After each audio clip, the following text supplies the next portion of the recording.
काही दिवसांपूर्वी राज्यातल्या प्राथमिक शाळा ज्या आहेत त्या शाळा सुरू झालेल्या आहेत आणि 2 दिवसांपूर्वी राज्याचे मुख्यमंत्री देवेंद्र फडणवीस यांचा एका शाळकरी मुलीनं घेतलेला इंटरव्ह्यू अतिशय राज्यभर व्हायरल झाला, अतिशय चर्चा झाली आणि राज्यामध्ये शिक्षण कशा पद्धतीनं चांगल्या पद्धतीनं सुरू आहे हे दाखवण्याचा एक प्रकारे प्रयत्न करण्यात आला. मात्र पुण्यामध्ये जे पुण्याला आपण जे शिक्षणाचं माहेरघर म्हणतो, विद्येचं माहेरघर म्हणतो, त्या शिक्षणाच्या नगरीमध्ये शाळेची काय अवस्था आहे हे आता आपण या व्हिडिओच्या माध्यमातून जाणून घेणार आहोत. पुण्यामध्ये मारुती नवले यांच्या आधिपत्याखालच्या काही शिक्षण संस्था आहेत आणि या शिक्षण संस्थांमध्ये अतिशय वाईट अशा पद्धतीची परिस्थिती सध्या आहे आणि याच परिस्थितीचा सामना करत असलेले काही विद्यार्थी आणि त्यांचे पालक यांनी आज पत्रकार परिषद घेतली आणि आपली भूमिका मांडली. तर नेमकं काय सुरू आहे पुण्यातल्या शाळांमध्ये हे त्यांच्याकडनं जाणून घेऊयात. दीदी, नाव काय तुझं? माझं नाव संस्कृती नितीन रणदिवे आहे. कुठे शिकते? मी सिंहगड स्प्रिंगडल पब्लिक स्कूल वडगाव ब्रांचमध्ये शिकते. मी आमच्या स्कूल क्लासमध्ये आमचे टीचर येत नाही आहेत. आम्ही विचारलं तर सबस्टिट्यूट मॅम म्हणतात की टीचर सगळे म्हणजे मेडिकल लीववर आहेत आणि आमचं आणि आमचे स्टाफ रूम 3rd आणि 4th फ्लोअरचे स्टाफ रूम बंद होते. एकही टीचर नव्हती स्टाफ रूममध्ये. सगळे शिक्षक आजारी पडलेत असं सांगतो. नाही, आम्ही एकदा मॅथ्सच्या लेक्चरला विचारलं, मॅम आमचे काय येत नाहीत, तर ते म्हणले की तुमच्या मॅमला बरं वाटत नाही, ते मेडिकल लीववर आहेत. एवढं बोलले आणि म्हणलं काहीच सांगितलं ना त्याच्या पुढचं. बरं दीदी, काय अडचण येते? माझं 10th वर्ष आहे आत्ता यावर्षी, सो इम्पॉर्टंट आहे आणि असं पोर्शन बुडला तर एक्झाम्स पण ते पोस्टपोन करते. मग आम्हाला अभ्यासाला टाईम तर भेटला पाहिजे आणि येतच नाही म्हणजे आम्हाला ग्राउंडवरती नेतात. बरं, काय करता तुम्ही दिवसभर? काय करता मग? ग्राउंडवरती नेतात आणि 1-2 पिरियड घेतात सायन्स वगैरे. पण दिवसभर काय करता मग? दिवसभर काय टाइमपास. टाइमपास. हां, तू काय करतो दिवसभर आम्हाला काहीच नाही शिकवत. मागच्या आठवड्यापासून काहीच नाही शिकवलं अजूनही, पण नुसतं ग्राउंडवरती नेतात. बरं, पुढे तुझा गेल्या वर्षी तू त्याच शाळेत होतास? हां, काय झालं गेल्या वर्षी? गेल्या वर्षी पण असंच होत होतं.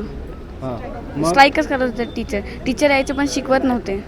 मग आता शिक्षक शिकवत नाही, मग त्या शिक्षणावरती किंवा तुमच्या अभ्यासावर कसा परिणाम होतो?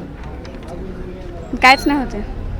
मग काय आता परीक्षा कसं देता? काय तुम्ही एक्स्ट्रा क्लास वगैरे लावलेत काय? नाही, काहीच नाही. बरं, काय करता दिवसभर? काय करतो? आम्हाला ग्राउंडला घेऊन जातात आणि बसमध्ये पण 4-4 मुलं बसवतात आणि हे काय म्हणतात म्हणजे असं पत्ते बित्ते खेळत बसतात पोरं. बरं, काही लक्ष नाही आणि टीचर फोन बघतात. हां, तू सांग. आम्हाला तर सगळे टीचर्स एंट्री करताना जर दिसतात, जेव्हा आम्ही स्कूलमध्ये एंटर होतो त्यावेळेस ऑलमोस्ट सगळे सब्जेक्टचे टीचर्स आम्हाला दिसतात येताना, पण क्लासमध्ये एकही टीचर येत नाही, शिकवत नाही आणि जात पण नाही. यायचं तर हेच नाही. आणि मागचे 2 दिवस झाले फक्त सबस्टिट्यूशन टीचर येत आहेत, नाहीतर त्याच्या आधी फक्त मावशाच दरवाजा पशी येऊन बसायच्या. बरं, तिथे असं का होतं हे सगळं? का सुरू आहे सगळं? टीचरांना त्यांचा पगार भेटत नाही खूप महिन्यांपासून, त्यामुळे ते शिकवत नाही आहेत. ते शिकवत होते पण त्यांची काही ह्याची चुकी नाही आहे. चुकी सगळी मॅनेजमेंटची, ते पैसे देत नाही आहेत. बरं, आता त्यांनी सांगितलं काय विद्यार्थी पत्ते खेळतात, काय ग्राउंडला जाऊन खेळतात का? अजून पोरं काय काय करतात दिवसभर? काय असं काय नाही, पण सकाळी स्कूलमध्ये गेले की सगळे ग्राउंडवरच असतात ना. पण ते जे वाटतं ते करतात. हां, खेळतात पण सर्स वगैरे काही फुटबॉल वगैरे देत नाही. मग सगळे काय पण खेळत असतात, मारेवारी वगैरे करतात ग्राउंडवर. बरोबर. आपण बघतोय की जर का शिक्षकच शिकवायला येत नसतील आणि शिक्षकांनी जर विद्यार्थ्यांना ग्राउंडवर मोकळं सोडलं तर विद्यार्थ्यांना जे वाटतं ते करतील. याच्यामध्ये काय दुमत असायचं काय कारण नाही. परंतु हे सगळं का झालं तर शिक्षकांचे पगार नाहीत आणि या सगळ्यामुळं पालकांची मोठ्या प्रमाणावरती चिंता वाढली. आज शेकडो पालक पुण्यामध्ये पत्रकार भवन जे आहे तर त्या ठिकाणी जमले होते. त्यांनी आपली भूमिका मांडली. यातल्याच काही निवडक पालकांशी आपण संवाद साधणार आहे. ताई, काय नेमकं हे कशामुळं सुरू आहे? ॲक्च्युली गेले 3 वर्ष झाले नवलेंनी जे काही त्यांचं आर्थिक धोरण होतं, आर्थिक नियोजन होतं, ते पूर्णपणे ढासळलेलं आहे. त्यांनी त्यांच्या शिक्षकांचे पगार दिलेले नाहीत आणि दुर्दैव असं आहे की कधीकधी जोरात किंवा कधीकधी दबक्या आवाजामध्ये शिक्षक ह्या गोष्टी बोलतात, परंतु ज्या प्रमाणात शिक्षकांनी रस्त्यावर उतरायचं त्या प्रमाणात उतरू शकत नाहीत, कारण त्यांचा पैसा अडकलेला आहे आणि त्यांच्या पण खूप साऱ्या अडचणी त्या ठिकाणी आहेत आणि त्यांना कुठेतरी अशी एक मानसिक भीती असते की माझा जर का उद्या जॉब गेला तर आपण काय करायचं, कारण सध्या सगळीकडचे अवस्था आपण बघितली आहे. तर हे यांचं जे आर्थिक नियोजन आहे ह्यांचं का आर्थिक नियोजन बिघडलं याच्यावरती खरं सरकार म्हणून लक्ष का देत नाही माहिती नाही आहे. आणि चॅरिटी कमिशन पण याच्याकडे कानाडोळा करतायत. कोर्ट याच्याकडे सिरियसली बघत नाही. आत्ता काही लोक जेवढी कोर्टामध्ये गेली होती त्या लोकांना फक्त आणि फक्त म्हणजे मला तुम्हाला अजून एक गोष्ट सांगायला आवडेल की कोर्टाने जरी सांगितलेले आदेश दिलेले आहेत की या लोकांच्या सॅलरीज करण्यात याव्यात तरीही लोकांच्या सॅलरीज मिळालेल्या नाही आहेत. म्हणजे कोर्टाची ऑर्डर येऊनही यांच्या सॅलरीज होत नाहीत. आणि हे मस्तपैकी यांच्या आलिशान बंगल्यांमध्ये राहतात, यांच्या आलिशान गाड्यांमध्ये फिरतात. म्हणजे पालकांना विद्यार्थ्यांचं होणारं शैक्षणिक नुकसान आणि शिक्षकांची होणारी परखड या सगळ्यांमध्ये नवलेंना कुठलीही झळ पोहोचत नाही आहे. कारण त्यांचं छान अलबेल चाललं आहे. पालकांकडनं सगळ्या मुलांच्या फीस वेळेवरती येत आहेत आणि फीस आल्यानंतर पुढे त्याचं काय होतं हे पण माहिती नाही आहे. वेगवेगळ्या बातम्या येतात पण त्यातली एक्झिक्यूट काहीच होत नाही आणि त्या सगळ्याचा परिणाम आमच्या मुलांच्या शिक्षणांवरती होतो. पण याच्यामध्ये काय विषय? CBSE बोर्डाने डायरेक्ट म्हणजे आम्ही जेव्हा दादा भुसेंकडे गेलो तेव्हा त्यांनी सांगितलं की त्यांच्या PAनी सांगितलं की हा विषय CBSE बोर्डाचा आहे. CBSE बोर्ड म्हणतो हा स्टेट गव्हर्नमेंटचा विषय आहे. मग नक्की पालकांनी जायचं कुठे? आम्ही नेमका न्याय मागायचा कोणाकडे? खरं तर सध्या फक्त टोलवाटोलवीची अवस्था चालू आहे. पालकांचा एक फुटबॉल झाला आहे. पालक नुसते वेड्यासारखे ह्या ऑफिसमधनं त्या ऑफिसमध्ये फिरतात. ठोस कोणीही नाही आहे की जे पालकांच्या बाजूनी काही न्याय देऊ शकेल. झोपलेल्या सरकारने डोळे उघडण्याची वेळ आहे. 6,000 मुलांचा प्रश्न आहे. ठीक आहे. तुम्ही मुख्यमंत्र्यांचा 2 दिवसांपूर्वीचा एक व्हिडिओ बघितला असेल. एका लहान मुलीनं त्यांची मुलाखत घेतली. त्या व्हिडिओला बघून आणि आत्ता जे तुमच्या मुलांची अवस्था आहे हे बघून तुम्हाला काय वाटतं? नक्कीच एका मुलीच्या एक मुलगी एका बाजूला आणि 6,000 विद्यार्थी एका बाजूला आहेत. मुख्यमंत्र्यांनी जर एक मुलीची दखल घेतली तर मला वाटतं त्यांनी 6,000 विद्यार्थ्याची पण दखल घ्यायला पाहिजे. शिक्षकांना पगार मिळत नाही तर शिक्षकांनी कोर्टात जावं, संस्थेच्या विरोधात लढा लढावा. मुलांना वेठीस धरून त्यांच्या शिक्षणापासून त्यांना वंचित ठेवू नये असं मला वाटतं. हे निव्वळ ब्लॅकमेलिंग चाललं आहे. शिक्षकांना त्यांचा पगार संस्थेकडनं काढून घ्यायचा आहे म्हणून ते त्यांची बंदूक विद्यार्थ्यांच्या खांद्यावर ठेवून गोळी झाडत आहेत. माझं शिक्षण मंत्र्यांना, मुख्यमंत्र्यांना सगळ्यांना आव्हान आहे की अशा शाळांना तुम्ही रद्द करा. माझ्याकडे आता मुख्यमंत्री साहेबांची मुलाखतच मी घेऊन आलोय. बरोबर त्या मुलींनी प्रश्न विचारला आहे की या प्रवासात सर तुम्हाला मोठी आव्हानं कुठली आली? माननीय मुख्यमंत्र्यांचं उत्तर आहे समाजात चांगले बदल जर घडवायचे असतील तर संघर्ष करावाच लागतो. व्यवस्था बदलताना अडचणी येतात पण छत्रपती शिवाजी महाराज आणि डॉक्टर बाबासाहेब आंबेडकर यांचे विचार आपल्याला पुढे जाण्याची शक्ती देतात. तर मग मला हेच सांगायचं आहे की ही जी आहे व्यवस्था जी नवले चालवत आहेत ती ही बदलवायला तुम्ही काय आम्हाला सपोर्ट करणार किंवा तुम्ही त्याच्यावरती काय ॲक्शन घ्याल? हा काय 1-2 विद्यार्थ्यांचा प्रश्न नाही, 6,000 विद्यार्थ्यांचा प्रश्न आहे. 6,000 विद्यार्थ्यांचा तर आहेच, कमीत कमी 501 शिक्षकांचा प्रश्न आहे. हा फक्त शालेय शिक्षण झाला म्हणजे 1ली ते 10वी. अजून नवल्यांच्या सिंहगड इन्स्टिट्यूटचा बाकीचे ते विषय वेगळे आहेत. सगळ्यांना माहिती आहे की जवळजवळ 2-3 नवले तुम्हाला सांगतात दुसरीकडे ॲडमिशन घ्या. नवल्यांनी शाळा बंद करावी तर कुणाला तरी हँडओव्हर करावी ना. चालूच कशाला ठेवायची? हा काय माझ्या एकट्याचा प्रश्न? माझ्या एकट्याचं झालं ठीक आहे. असं तुम्हाला कधी बोललो? हे त्यांना आम्ही 26 जानेवारीला जेव्हा घेराव घातला त्यावेळेस ते बोलले. आम्हाला काय म्हणायचं आहे, ठीक आहे एकाला बोलले दोघांना बोलले पण तुम्ही मग शिक्षण संस्थेत का नाही बंद करत? सरकार ऑटोमॅटिक आमची सोय कुठेतरी करेल ना.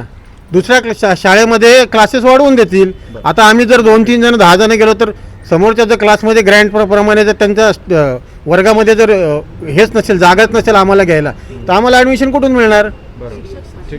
काय म्हणतो सर यामध्ये जो तुम्ही मगाशी एक प्रश्न विचारला की ती शाळा CBSE आहे तर आमचं मुळात हा प्रश्न आहे की CBSEचं ॲफिलिएशन हे येतं 9वी-10वीच्या वेळेला रजिस्ट्रेशनच्या वेळेला.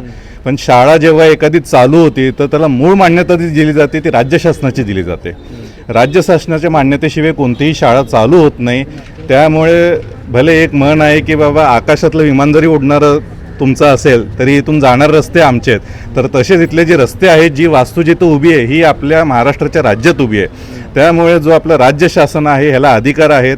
आम्ही जेव्हा शिक्षण विभागातील वरिष्ठ अधिकाऱ्यांची भेटी घेतली तर त्यांचं हेच म्हणणं येतं की बाबा ते एकच म्हणतात CBSE आहे, ते आमच्या अधिकारात येत नाही, तर हे पूर्णपणे चुकीचं आहे. कुठल्याही शाळे जर शासनाच्या नियमांचं उल्लंघन करत असेल तर त्याची मान्यता रद्द करण्याचे अधिकार हे राज्य शासनाला आहे. आणि तेवढंच खरं आहे की बाबा शिक्षण विभागाने शिक्षण मंत्र्यांनी यात लक्ष द्यावं, या विद्यार्थ्यांना न्याय मिळवून द्यावं. आता विद्यार्थ्यांनी सांगितलं की शिक्षक लक्ष देत नसल्यामुळं त्यांना म्हणजे त्यांच्यावर कुणाचा कंट्रोलच नाही. उद्या ते त्यांनी सांगितलं की मारामाऱ्या होतात, ग्राउंडवर खेळतात, कोणी बाहेर जात असेल ते सांगता येत नाही. पण हे या वर्षीच नाही, मागच्या वर्षी पण घडत होतं. मग ह्या सगळ्यामुळं मागच्या वर्षी पण कशा पद्धतीनं त्यांच्या म्हणजे आता गुणवत्तेवर पण परिणाम होणार आहे ना याचा, मानसिकता पण त्यांची कशा पद्धतीची होत चालली ते आपण बघतोय. या सगळ्याकडे तुम्ही कसं बघता? आता या सगळ्याकडे जर का विचार केला आपण तर शिक्षण म्हणजे पुण्यासारख्या शिक्षणाच्या माहेरघरामध्ये ज्याची मुहूर्तमेढ ही महात्मा फुलेंपासून लावली गेलेली आहे. म्हणजे महात्मा फुलेंनी जर काही शिक्षणाची मुहूर्तमेढ लावलेली आहे, शिक्षणाचा हा पाया घातलेला आहे, तर आमच्या विद्यार्थ्यांनी, आमच्या मुलांनी या ठिकाणी शिकायचं नाही का? मग जर का शिकायचं नाही आहे तर शासनाने जेवढी विद्यार्थी आमचे त्या शाळेत आहेत त्यांनी जे पालक म्हणतील त्या शाळेमध्ये प्रत्येकाचं ॲडमिशन करून द्यावं. आणि त्याचबरोबर याच्यामध्ये मुद्दा हा येतो की जर का तुम्ही याच्यामध्ये जर का बघताय की फीचा विषय आला तर ठीक आहे, चला फी ज्यांनी नाही भरली डझंट मॅटर, ते त्यांचा प्रश्न आहे की प्रशासनाचा त्यांचा पगार नाही झाला, पण जे फी भरतात ते आता RTI कडनं पण पैसे येत नाहीये, मग RTI कडनं आम्ही जाऊन पैसे आणायचे का? तो त्यांचा प्रश्न आहे ना, त्यांनी सरकारकडे मागितलं पाहिजे का RTI कडे पण आम्ही हात जोडायचे. म्हणजे शिक्षणासाठी तर हात जोडाच, परत RTI साठी पण म्हणा की माननीय मुख्यमंत्री महोदय RTI जी काय तुम्ही काढलेलं आहे त्याची फी त्या माझ्या शिक्षण जे काही संस्था आहे त्यांच्या चालकांना द्या, म्हणजे ते फी करतील. म्हणजे याच्यासाठी पण आम्ही रस्त्यावरच उतरायचं का? म्हणजे माझा विद्यार्थी शिक्षणासाठी हा वंचित राहतोय. आणि जर का असाच जर का घडत गेला तर तुम्ही जी म्हणताय की वाढती गुन्हेगारी ही या वयापासून सुरू होती, ही वाढत राहणार. जोपर्यंत तुम्ही त्यांना चांगलं शिक्षण देणार नाही, चांगलं क्वालिटी देणार नाही, तोपर्यंत तुमची वाढती गुन्हे वाढत राहणार. त्यामुळे तुम्ही कितीही प्रशासनाची जर का पावलं उचलली, किती कायदे केले, तर हे कायदे माननीय बाबासाहेब आंबेडकरांनी जे संविधान लिहिलेलं आहे त्याची पूर्णपणे पायामल्ले करण्याचं धोरण आहे. पालक म्हणून या सगळ्याकडे कसं बघता? कारण मुलांनी सांगितलं दिवसभर ते काय करतात. हो, माझा मुलगा त्या शाळेमध्ये 8वी इयत्तेमध्ये शिकतो. तर काल आम्ही गेलो होतो. प्रिन्सिपल टीचरांनी असं सांगितलं की अजून फी पेंडिंग आहे पालकांची, पण जस्ट मागच्या काही महिन्यांपूर्वी रिझल्ट लागला तेव्हा प्रत्येक पालकाला, ज्या पालकाची फी पेंडिंग आहे त्याला असं सांगण्यात आलं की तुमचा रिपोर्ट आमच्याजवळ नाही आहे, तुमचा निकाल प्रिन्सिपल टीचरांकडे मिळेल. तर जोपर्यंत आम्ही पालक म्हणून फी पूर्ण भरत नाही आहे तोपर्यंत आम्हाला निकाल दाखवलाच जात नाही आहे. जर आमचा निकाल आम्हाला हवा आहे तर आम्ही तिथे फी भरतोच आहे ना. मग त्यांनी खोटे कारणं देऊन आमचं हे नाही केलं पाहिजे. तुम्ही खरं सांगा कशामुळे तुमचे पगार मिळत नाही आहेत ना, हे तुम्ही खरं सांगा. आणि आमच्या मुलांचं जे काही नुकसान होतं आहे ना त्याच्यावरती मार्ग काढावा. नसेल होत तर आमच्या मुलांना दुसऱ्या शाळेमध्ये ॲडमिशन करून द्यावं.